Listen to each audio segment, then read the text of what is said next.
Comparison operators. In this video, we will learn how to compare values and variables with one another. In the previous video, we introduced if statements and defined the term condition.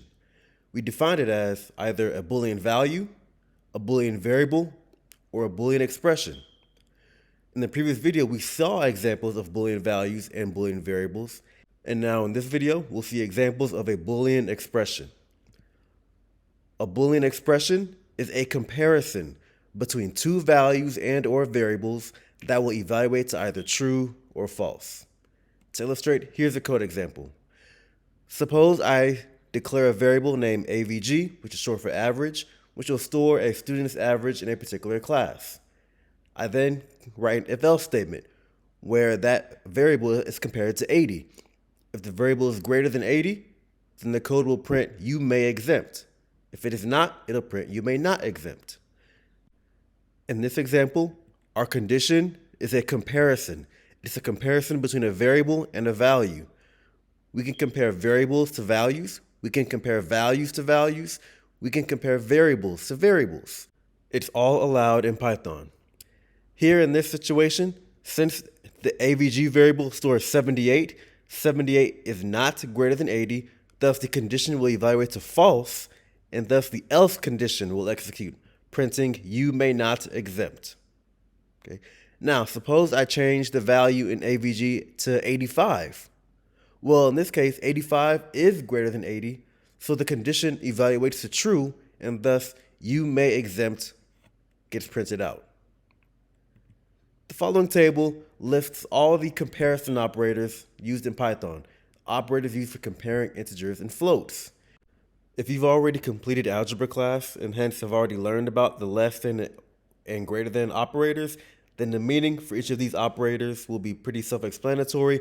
The only operator I want to pay special attention to is the equal to operator. Now notice here for equal to, we use two equal signs. That's because the individual equal sign is used for storing values inside variables. A common mistake programmers make, especially at the beginner level, is to use the individual equal sign when they want to compare values. If you do that, you'll cause an error in your program. Make sure that whenever you're comparing values, you use two equal signs. Now, let's look at a couple of coding examples. In this program, I create a grade variable that stores a student's grade in the class. I then compare it to 70 to determine if that student passed or not. If it's greater than or equal to 70, the program will print you passed. If it is not, it'll print you did not pass. Since 85 is indeed greater than or equal to 70, you passed will get printed out. In Python, we can also assign the results of a Boolean expression to a variable. Here in line 2, I create a Boolean expression comparing grade to 70 using the greater than or equal to operator, and then I assign the results of that comparison to a variable named passed. I then use passed as the condition in my if statement. So, since 54 is not greater than or equal to 70, false will get stored in the passed variable, and thus the condition in my if statement will be false, leading to you did not pass being printed out. The same comparison operators that we used for numbers can also be used for strings.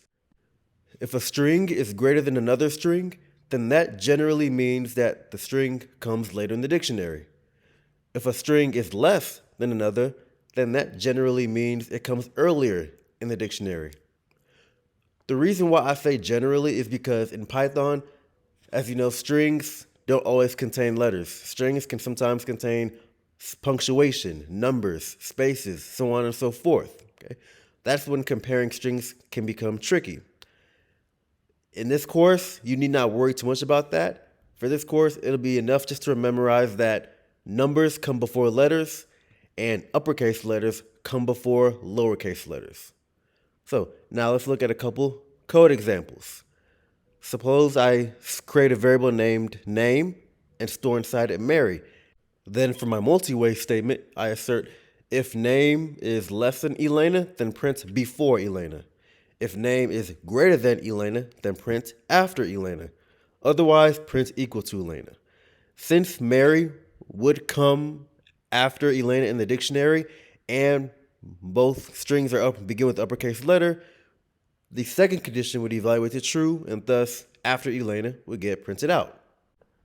Now, suppose I used a lowercase e instead of an uppercase e for Elena. Well, in that case, yes, in the real world, Mary would still come after Elena in the dictionary. However, because we're using Python and uppercase letters always come before lowercase letters, Mary would be treated as before Elena. Mary would be treated as less than Elena in Python. Thus, before Elena would get printed out.